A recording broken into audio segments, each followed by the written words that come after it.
नमस्कार, good morning. मैं हूं जास्मिन शर्मा। दिल्ली की तमाम खबरों से आपको रूबरू कराएंगे और सबसे पहले बात होगी दिल्ली में चल रहे एसआईआर की, यानी कि स्पेशल इंटेंसिव रिवीजन की, जिसका पहला चरण पूरा हो चुका है। 47,62,000 वोटर मसौदा सूची से बाहर होंगे। दिल्ली में 1,45,00,000 से ज्यादा मतदाता हैं।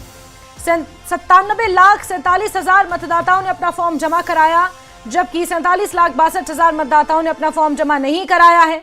राजधानी में स्पेशल इंटेंसिव रिवीजन यानी एसआईआर का पहला चरण पूरा हो चुका है, लेकिन करीब 47 लाख मतदाताओं के नाम अब ड्राफ्ट मतदाता लिस्ट से बाहर होंगे, क्योंकि उनके पास जो वैलिड डॉक्यूमेंट्स थे, यानी कि जो जरूरी दस्तावेज थे, वो पूरी तरह से उपलब्ध नहीं थे। कुल 1,45,10,299 मतदाता सूची में दर्ज हैं। इनमें से 97,47,879 मतदाताओं ने एन्यूमरेशन फॉर्म जमा कराया है, यानी करीब 47,62,000 मतदाताओं के फॉर्म इस चरण में जमा नहीं हो सके हैं। ऐसे मतदाताओं के नाम अब 24 अगस्त को जारी होने वाली ड्राफ्ट वोटर लिस्ट में शामिल नहीं किए जाएंगे और तब तक इन लोगों के पास आपत्ति दर्ज कराने का ये समय है। ये कहानी यहां खत्म नहीं होती है। चुनाव आयोग ने दावे और आपत्तियां दाखिल करने का मौका जरूर दिया है। 24 अगस्त को मसौदा सूची जारी होगी और 23 सितंबर तक दावे और आपत्तियां दर्ज कराई जा सकेंगी।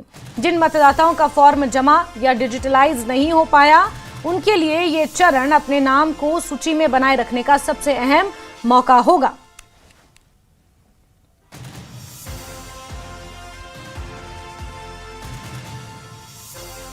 तो आपको ये पूरा प्लान समझाते हैं। दरअसल 1,45,00,000 से ज्यादा कुल मतदाता हैं, जिनमें से 97,47,000 ने अपना फॉर्म जमा करा दिया, यानी कि एन्यूमरेशन फॉर्म जो जमा कराना है उसके साथ जो दस्तावेज हैं वो जमा करा दिए। लेकिन 47,62,000 ने अभी तक अपने फॉर्म नहीं भरे हैं। अब जो 24 अगस्त को मसौदा सूची जारी होगी, इस पहले चरण के बाद उस सूची में 47,62,000 जो नाम है वो नहीं होंगे और उन लोगों के पास तब तक ये समय होगा 23 सितंबर तक का, जब अपने ये दावे और आपत्तियां दर्ज करा सकते हैं। दक्षिण दिल्ली में 56.32% फॉर्म जमा हुए। उत्तरी दिल्ली में सबसे ज्यादा 75.68% फॉर्म जमा किए गए। यहां पर एन्यूमरेशन फॉर्म्स की बात हो रही है और आने वाले दिनों के लिए दावे और आपत्तियां दर्ज कराने का मौका मिलेगा। और अमित चौधरी जुड़ चुके हैं हमारे साथ। अमित, जरा ये पूरा गणित समझाएं, क्योंकि बताया यह जा रहा है कि 1,45,00,000 से ज्यादा मतदाता हैं और जो ये 47,62,000 जिन लोगों ने फॉर्म नहीं भरे हैं, अब उनके पास क्या ऑप्शन है?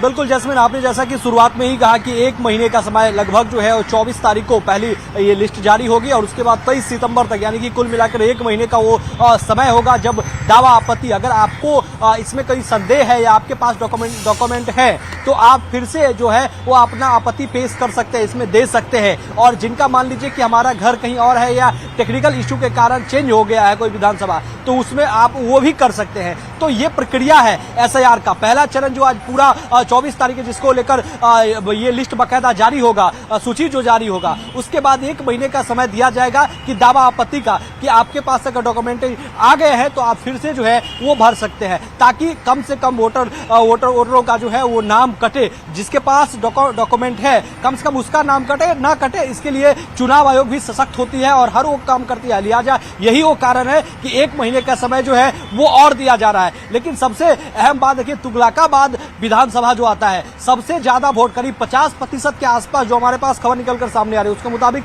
तुगलकाबाद विधानसभा से करीब 50% वोटरों का जो है वो फिलहाल जो पहला चरण जो 24 तारीख को लिस्ट जारी होगा उसके मुताबिक नाम कटेगा। जो चुनाव आयोग ने अभी बताया है कि करीब जो 1,47,00,000 टोटल वोटर है, उसमें 97 लाख के आसपास ही जो है वो अभी तक जो है वो फॉर्म जमा हो पाए हैं। तो इतने जो कट रहे हैं या जिनके पास डॉक्यूमेंट नहीं है, उसमें से तुगलकाबाद एक ऐसा विधानसभा है जिसमें आधा वोटर जो है, यानी कि 50% वोटर के पास जो है वो जो चुनाव आयोग की तरफ से डॉक्यूमेंट मांगे गए हैं वो उनके पास नहीं है या नहीं मिल पा रहा है। दूसरा यह भी पहलू है, इसमें यह भी देखा गया है कि जिसका मान लीजिए कि एक तरफ एसआईआर की प्रक्रिया चल रही है, दूसरा तरफ जो है डिवोल्यूशन का काम भी हो रहा था दिल्ली में, हालांकि अभी नहीं हो रहा, उस समय शुरुआत में हो रहा था। तो उनके लिए भी 1 महीने का और कह सकते हैं कि अतिरिक्त समय है कि आप दूसरे जगह से भी आप अप्लाई कर सकते हैं, फॉर्म भर सकते हैं। अगर आपके पास ये तमाम डॉक्यूमेंट है तो आप जमा कर सकते हैं। और कम से जिस कम तरह से जब एसआईआर की प्रक्रिया शुरू हुई थी और एसआईआर का जिक्र किया गया था, उस वक्त राजनीतिकरण भी इस मुद्दे का जमकर हुआ।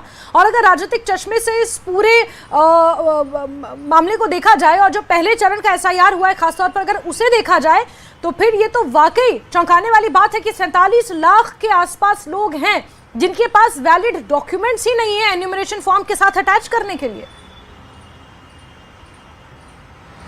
बिल्कुल, देखिए जैसे ही एसआईआर को लेकर दिल्ली में प्रक्रिया इसकी शुरू हुई थी तो बिल्कुल राजनीतिक सरगर्मी बढ़ गई थी। और जाहिर सी बात है, जहां पर भी बीजेपी की सरकार पहले नहीं रही है, मान लीजिए बिहार में, पश्चिम बंगाल में, अन्य अन्य जगहों पर जहां पर एसआईआर की प्रक्रिया पूरी हो चुकी है, वहां पर भी जैसे ही एसआईआर की प्रक्रिया शुरू होती थी तो यही राजनीति तेज हो जाती थी कि भाई देखिए एसआईआर के सहारे चुनाव जीतना चाह रही है। और जाहिर सी बात है, बिल्कुल आपने सही कहा कि जैसे ही 47 लाख वाला लिस्ट सार्वजनिक तौर पर आएगा तो उसके बाद राजनीतिक होना तो लाजमी है। इसमें आम आदमी पार्टी और कांग्रेस आरोप लगाएगी कि हमारे वोटरों को जो है वो हटाया गया है, या वोटर वो हटाया गया है जो कमजोर तबके के लोग हैं। तो ये राजनीति होना लाजमी है। लेकिन देखिए चुनाव आयोग एक स्वतंत्र संस्था है और स्वतंत्र संस्था एक पूरा मेमोरेंडम पर जो है वो काम करती है, पूरा एक प्रोस्पेक्टस बनाकर काम करती है, जो तमाम तरीके की चीजें इसमें दिया गया है कि आपके पास ये डॉक्यूमेंटेशन है तो आप उसको फॉर्म भरिए। अगर आपके पास अभी भी मान लीजिए जो पहला चरण कंप्लीट हो रहा है 24 तारीख को, जिससे लिस्ट नोटिफिकेशन हो जाएगा, मतलब यानी कि लिस्ट आ जाएगा सार्वजनिक तौर पर,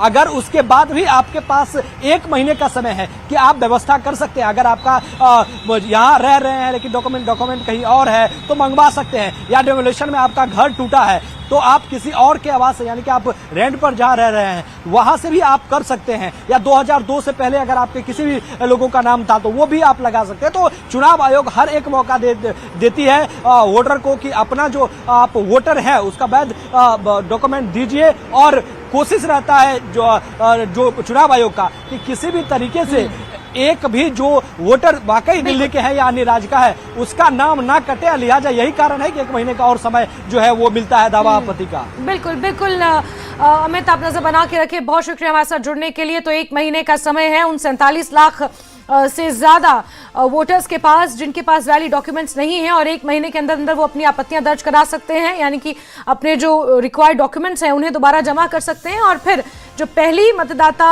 जो सूची है 24 अगस्त को जो आनी है उसमें उनका नाम नहीं होगा, लेकिन उसके बाद 1 महीने तक का समय उनके पास जरूर दिया जाएगा उन्हें, ताकि वो अपनी आपत्तियां दर्ज करा सके।